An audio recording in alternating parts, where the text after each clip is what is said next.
Welcome to the show. I'm your host, Dr. Mike Wall.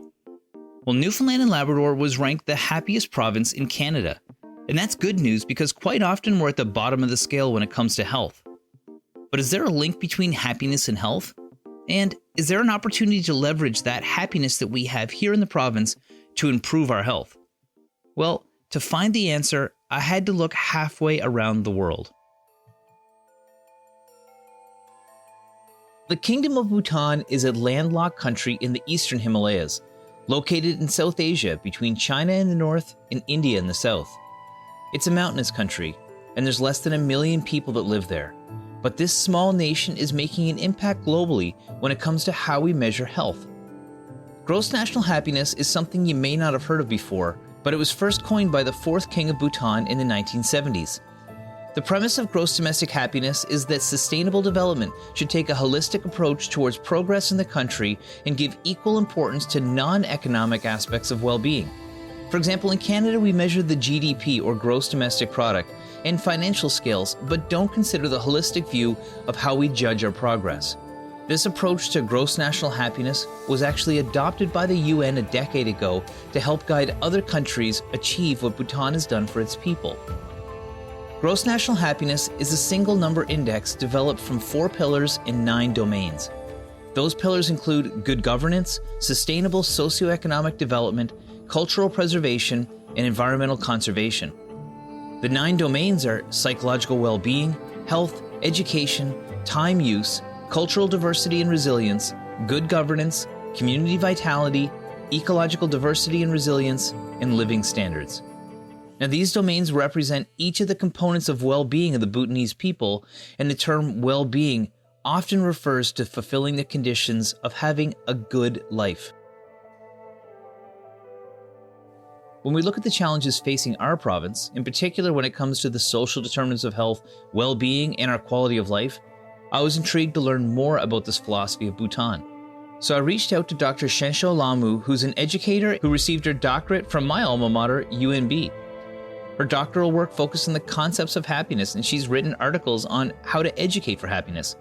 Currently, she's the program director for the Bhutan Center for Media and Democracy. Now, we coordinated our schedule, and with the time change, had a call at midnight our time and 9 a.m. her time.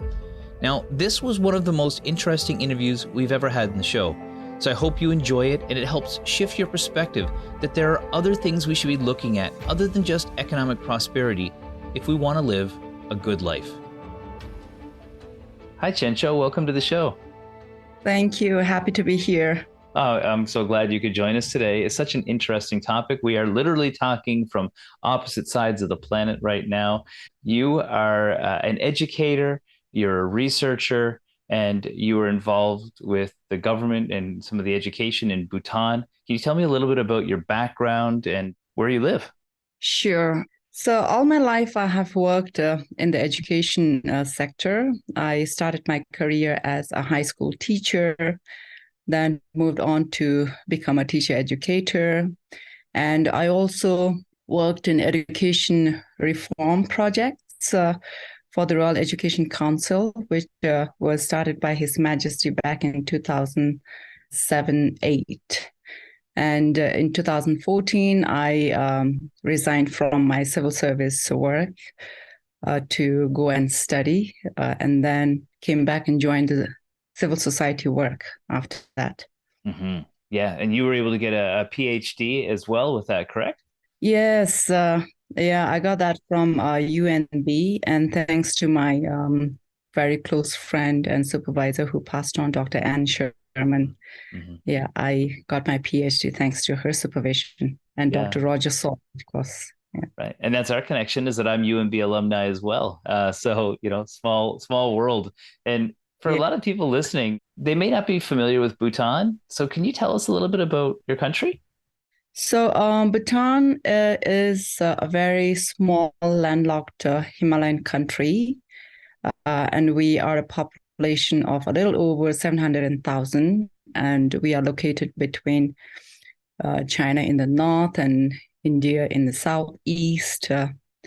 And we also became a democratic country back in 2008, and we have had 3 rounds of elections.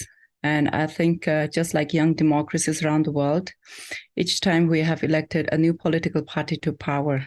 Mm, hmm. You know? Yeah, it was a monarchy as well for generations, correct? Yeah, that's right. That's right. And right now we have our fifth king, Hmm. who is still very active, who sets the vision and guides the country, and people look up to him as the a figure that unifies Bhutan. And it's in him that people have the highest faith and trust. Hmm. And you yourself, you work with the Bhutan Center for Media and Democracy. So what's your current role there? Yeah, so I started working with the Bhutan Center for Media and Democracy from 2016 when I was still, doing my PhD. I came back for data collection, and then I really wanted my dissertation to be grounded into the realities and wanted to still connect with the communities around me.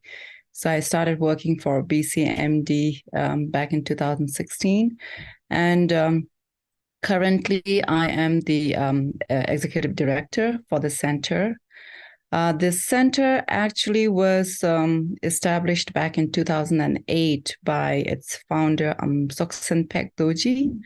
And that was also the time when the country was transitioning into a democratic form of governance, right? Hmm. So the center that I work for works with a diverse cross-section of beneficiaries, ranging from youth to educators, local government officials, civil society members, vulnerable groups, including people with disabilities, parliamentarians, and we promote civic education, media literacy, producing Bhutan-centric resources, and to expand safe and open civic space. Hmm. That's quite a big scope of work you have there, and a relatively new organization. So that's why I'm sure you're very, Yeah, very busy with that. the work is exciting. It's very Yeah. exciting. Yeah. Yeah, well, that's good when people get a chance to go study and then apply themselves in a field that really relates to what they're passionate about.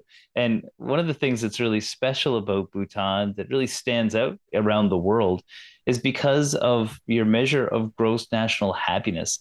Can you tell me a bit about how that all began? Like that's a relatively foreign concept to a lot of people, I think.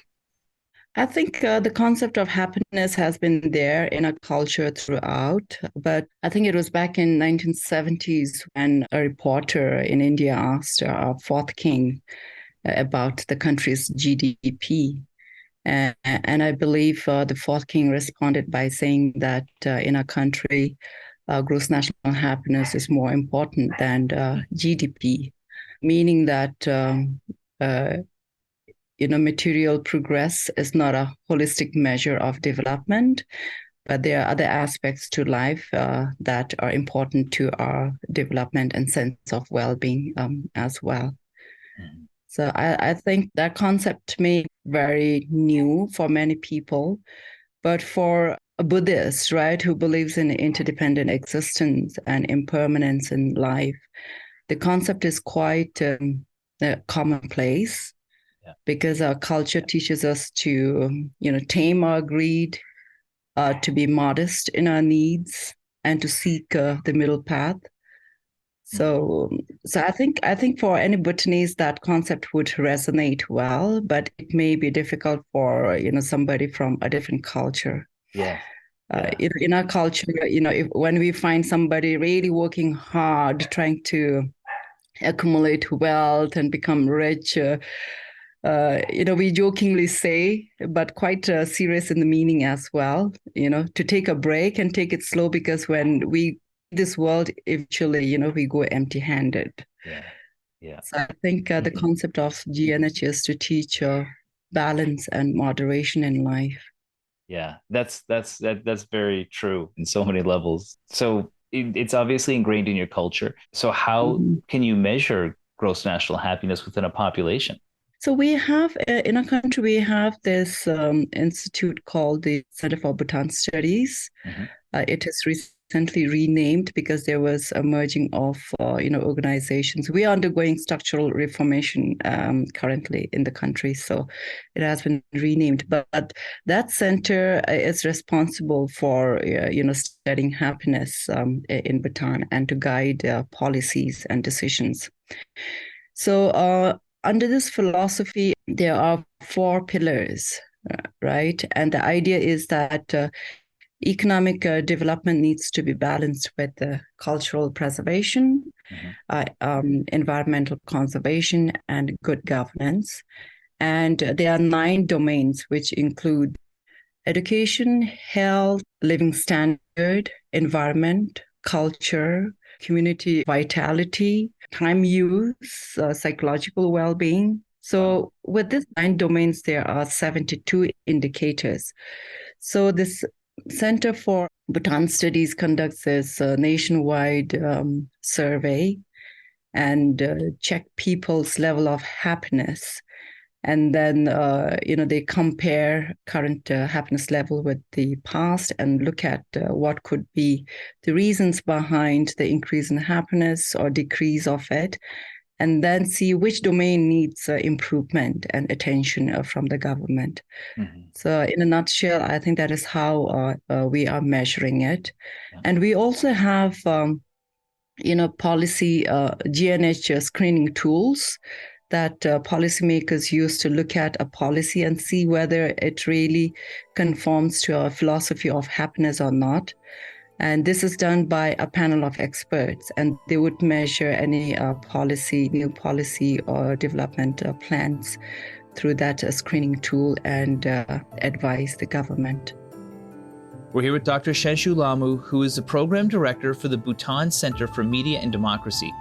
Her work focuses on the concepts of happiness and is explaining the Gross National Happiness Index of Bhutan, which emphasizes quality of life over purely economic measures of societal progress. This happiness index, which was developed in a country of less than 1 million people, is being adopted around the world to help improve the quality of life for the 8 billion people on this planet. We'll be right back after the break.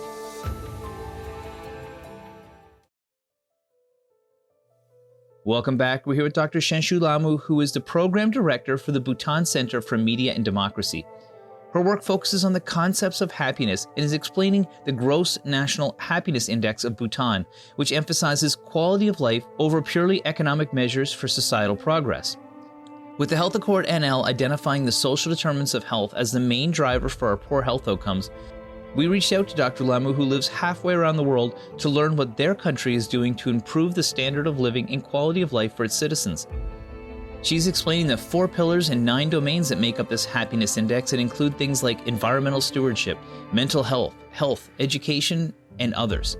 And when all these measures are put together, they can provide insights into the happiness and the fulfillment of the citizens in their community. So let's get back to Dr. Lhamu. One of the things that comes back when I think about this is that how important is it for the population to understand and to participate in creating this balance through these 9 different factors and these 4 different pillars in order for these sort of policies and this sort of approach to be effective? Or is that something that's sort of inherent to your culture, that these things are already valued and it doesn't require any guidance for the population to sort of follow suit?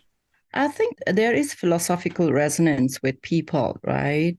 Because our culture teaches us to be moderate, to balance things in life, and to adopt a more sustainable way of living. So I think there is the philosophical resonance with people, and people does not need to be guided. But I guess when enumerators go out to collect data, they have to approach people from different walks of life. And if they come across a farmer who is dealing with a daily bread and butter issue, I think that's where they would, feel challenged. Mm-hmm. But till date, I think the response rate has been very good.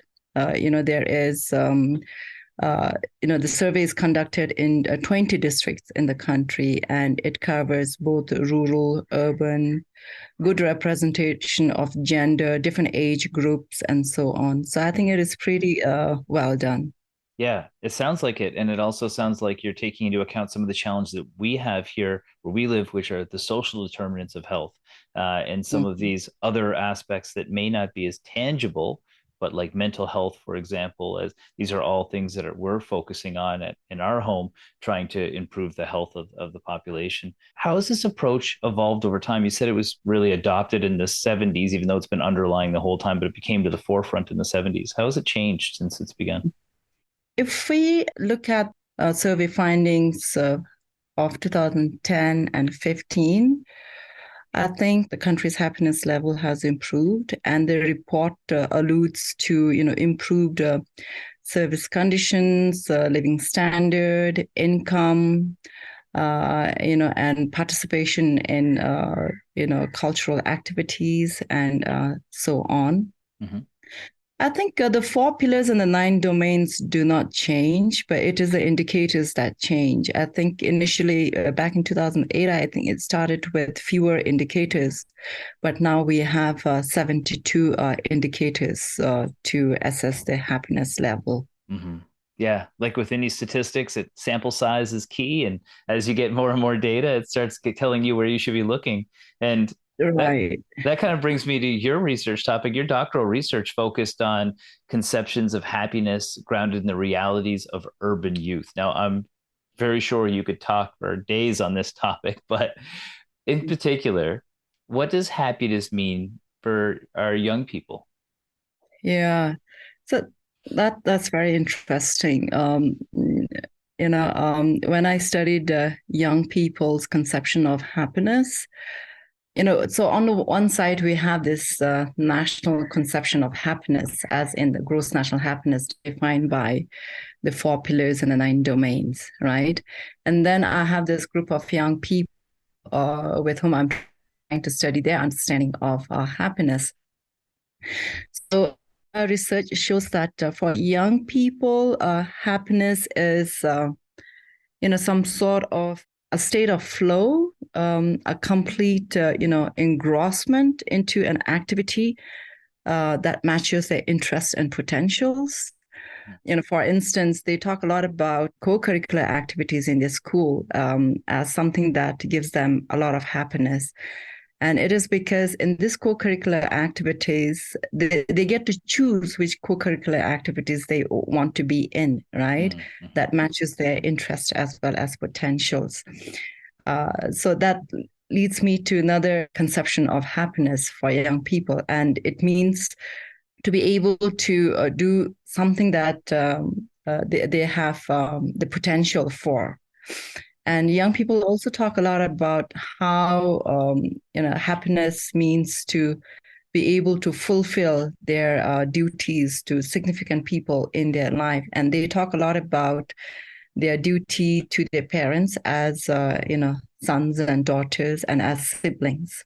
Mm-hmm. So this is quite a different conception of happiness at an individual level versus the country's notion of happiness. That's interesting. And I think about, being in that flow state. I think about the challenges that we face with our young people where we live, where social media is constantly buying for time and media sources, so that flow state becomes more elusive all the time for people, where they get a chance to just be in a good state of mind doing something that they love. When you educate young people in particular, how are you able to sort of teach them about the importance of happiness as they go through their various stages of life? Because I'm sure happiness changes as we grow and age and go through each season of our life. I think it's counterproductive to teach happiness directly. Mm-hmm. And in Bhutan, I think there is no direct teaching to young people to be happy, but rather, nurturing those conditions that enable them to, enjoy more fulfilling life. Mm-hmm. And in the case of young people, what I found out that, the conditions that enable them to enjoy happiness and a sense of well-being is a supportive relationship with teachers, family members and peers, right, in the schools. Mm-hmm. And also the freedom to be and the freedom to do, meaning an environment where they can exercise agency. So I think these are the two very important, conditions that contribute to young people's, experience of happiness. And in Bhutan, the educating for happiness is not a direct teaching, but rather putting in those conditions that will foster happiness in young people, and teaching those beliefs and values that resonate with the notion of happiness. For instance, the understanding of life as interdependent in nature, life as impermanent, so all these, I think, cultural beliefs and values are important to be infused into the school culture, so that our young people are more attuned to enjoy more fulfilling life. Yeah. Well, that's perfect. That makes perfect sense from what you've been saying, is understanding these variables and then changing policy and processes and whatever to give the best, highest likelihood for people to thrive. And so that makes perfect sense with that. So we'll go back to these 4 pillars here for a second, because the one you just mentioned about environmental conservation is extremely important to the world right now. It's a topic that's increasingly important to no matter where you live. Can you explain why it's just so prominent as part of this gross national happiness? I think environmental conservation is an important pillar of GNH, because I think we cannot talk about life sustaining on this earth without talking about environment, right? We only have one earth to share. So I think that's why environmental conservation is so important to this concept of GNH. And as a small country in the Himalayas, we are going to be one of the first countries to experience the wrath of climate change and global warming. We are already experiencing loss of water sources, melting of glacial lakes. So I think all this environmental impact has a huge bearing on the sustainability of our lives. So therefore, this notion of environmental conservation is so important to our development of philosophy. Definitely. And actually, I traveled up to the subarctic where we live this year and saw how climate change impacted the Inuit population that live close to the water and rely on sea ice to be able to travel to traditional hunting grounds and to get firewood and to go to the recreation sites and really important cultural activities. And it was impacting them. So I can see how that would affect a place that's you have very, unique geography being in the mountains. So I can see that. And yesterday, I was reading in the newspaper how we have lost 69% of our, water sources. And that is scary because that is our lifeline, right? Yep. If we don't have drinking water, that's the end of the life. Yeah. And at this rate, I think it is scary. I think we need to do something. Yeah. No, I agree. to keep our lives just sustainable. We're here with Dr. Chencho Lhamu, who is the Program Director for the Bhutan Center for Media and Democracy. Her work focuses on the concepts of happiness and is explaining the Gross National Happiness Index of Bhutan, which emphasizes quality of life over purely economic measures of societal progress. This happiness index, which was developed in a country of less than 1 million people, is being adopted around the world to help improve the quality of life for the 8 billion people on this planet. We'll be right back after the break.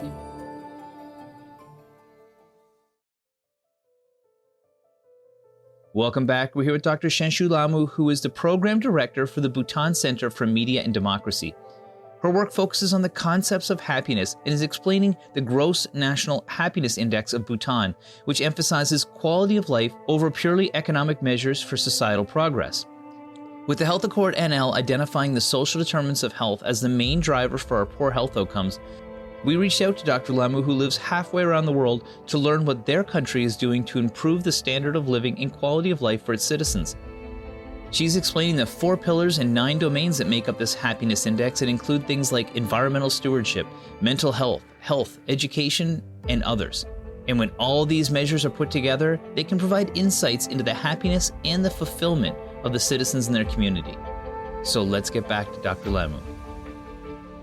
When we talk about another one of your pillars, which is cultural activities, it gives you a sense of identity to people, but does it also have an economic impact as well? Because I know a lot of these will actually, do drive the economy. What about the creations of jobs and programs and things like that based on your culture? Yeah, that's a very big question. I think preservation of culture is a double-edged sword. Personally, I think it can give happiness as well as stump happiness. I think when cultural preservation is imposed, that I think it undermines happiness, because then it stumps cultural evolution, right? Huh.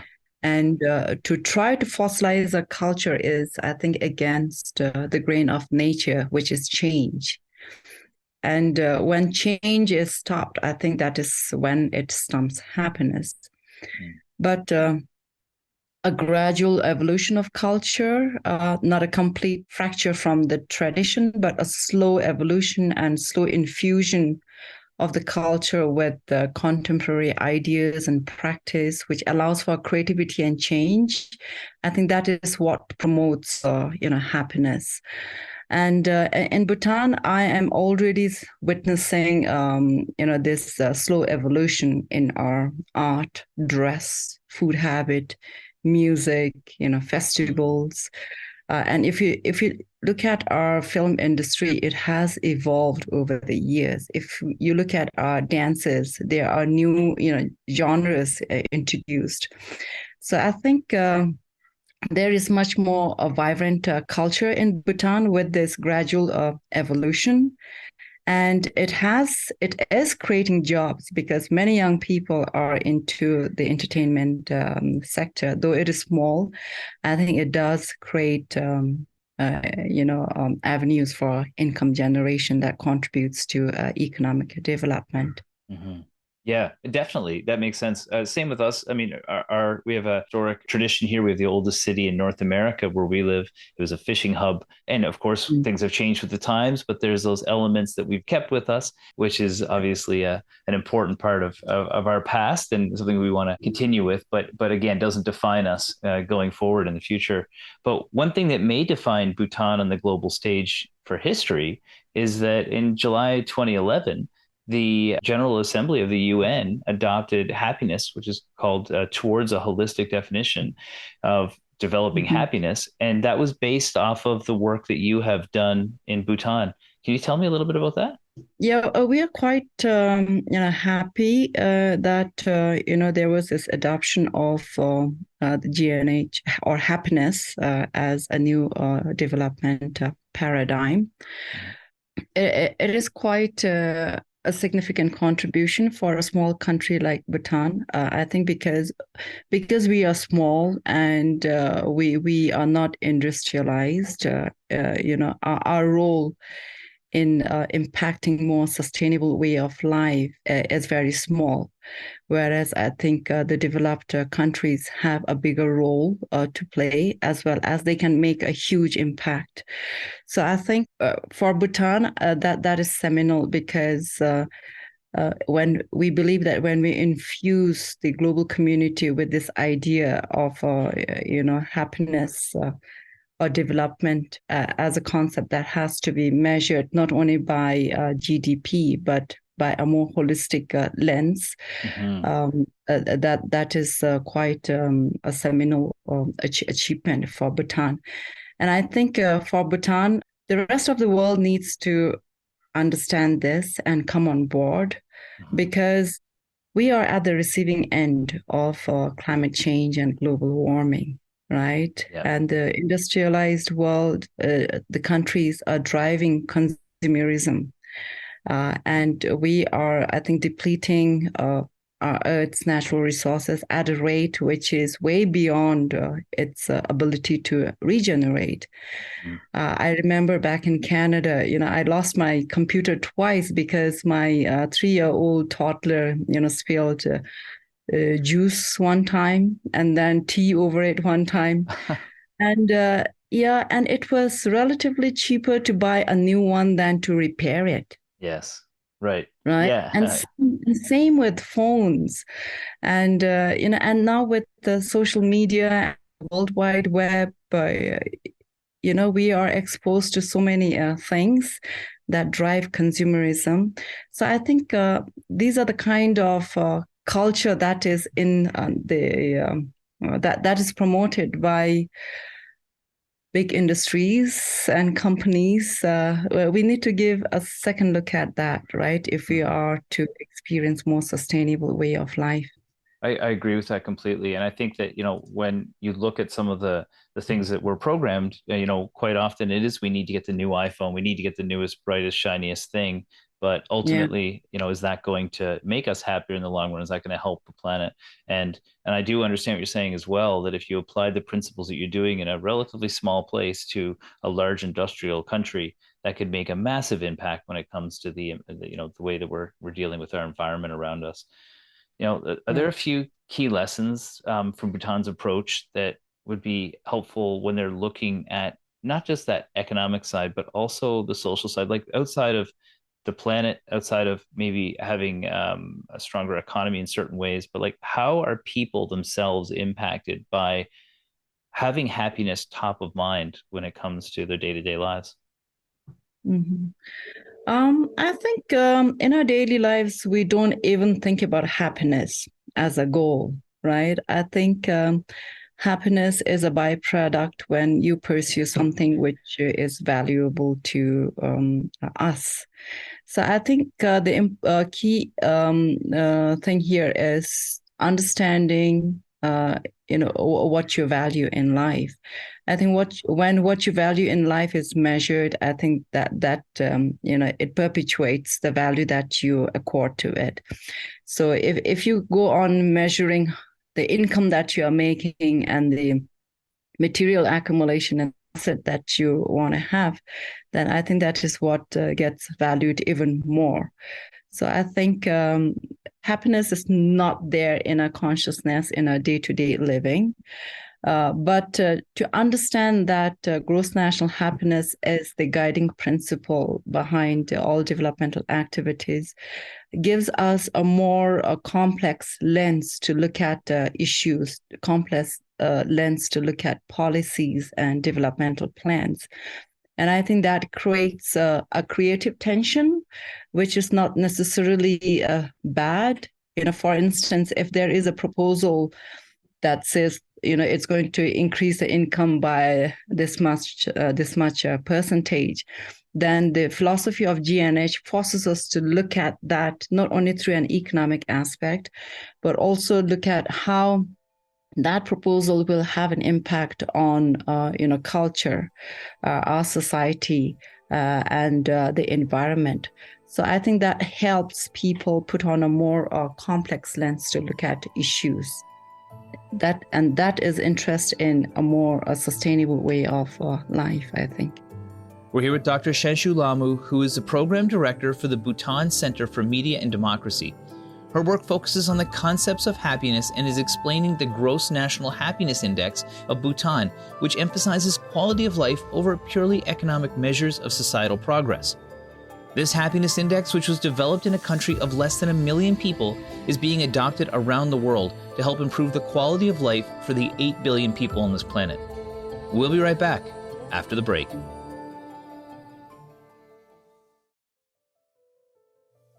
Welcome back. We're here with Dr. Chencho Lhamu, who is the Program Director for the Bhutan Center for Media and Democracy. Her work focuses on the concepts of happiness and is explaining the Gross National Happiness Index of Bhutan, which emphasizes quality of life over purely economic measures for societal progress. With the Health Accord NL identifying the social determinants of health as the main driver for our poor health outcomes, we reached out to Dr. Lhamu, who lives halfway around the world, to learn what their country is doing to improve the standard of living and quality of life for its citizens. She's explaining the 4 pillars and 9 domains that make up this happiness index and include things like environmental stewardship, mental health, education, and others. And when all these measures are put together, they can provide insights into the happiness and the fulfillment of the citizens in their community. So let's get back to Dr. Lhamu. So we're starting to wind down here now. I found this extremely interesting. This has been a topic I've been interested in my whole life. You've made so many great points about environmental stewardship, about people keeping these things top of mind that help guide policies, which can ultimately make our societies better. Is there anything you want to leave our listeners with before we close off? Mm-hmm. Yeah. So this is based off my experience of having lived in in Australia and in Canada, and I already mentioned this earlier on. I think the industrialized countries can do much more, right, in terms of making this earth more sustainable. And one thing that they can do is not to drive consumerism too much, and to not to look at the profit, but to look at the impact on the environment. As I was mentioning, in the developed countries, it is relatively easier to buy, cheaper to buy new stuff than to repair. Mm-hmm. But I think we need to bring this culture back of repairing and reusing, gadgets and stuff. Because if we drive the scale of production, it only means that we rob the earth of its resources, right? And on the other side, we generate waste. And for a country like Bhutan that is import-driven, we have no clout. We are just swept by this wave of consumerism that is driven by industrialized world.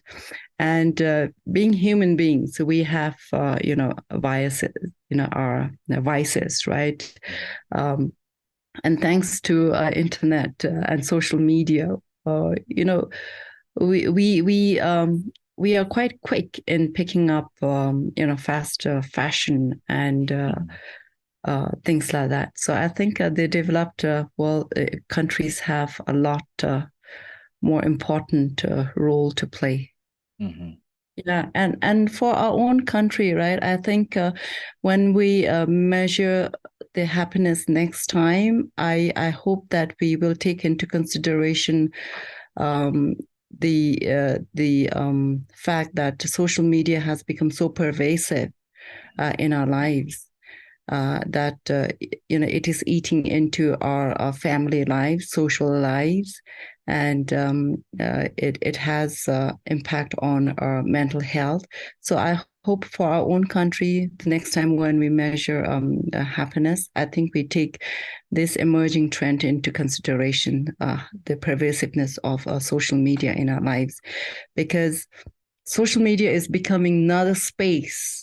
Just like the social space, the natural space, right? It is a digital space that has a huge influence on people's way of life, our values.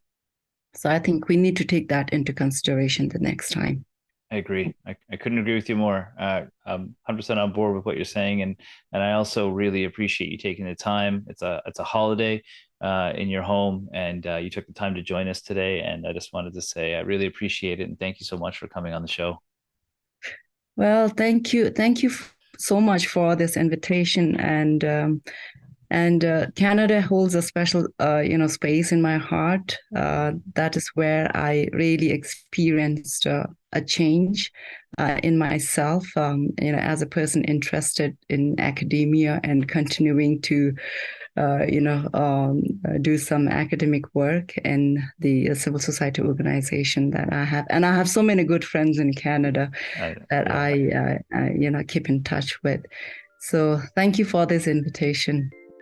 Thank you to my guest, Dr. Lhamu, for joining me today. With mental health being one of the biggest challenges we face in our communities and preventable illness right there behind it, I thought it was relevant to look at what's being done in other parts of the world to prioritize quality of life. What Bhutan has been able to show is that focusing on having a good life full of happiness is another approach to measuring the success of a community. When principles like environmental stewardship, health education, mental health, and time use are top of mind for individuals, then a community can find balance and health. The good news is Newfoundland and Labrador ranked highest in the country for happiness, so we have a head start.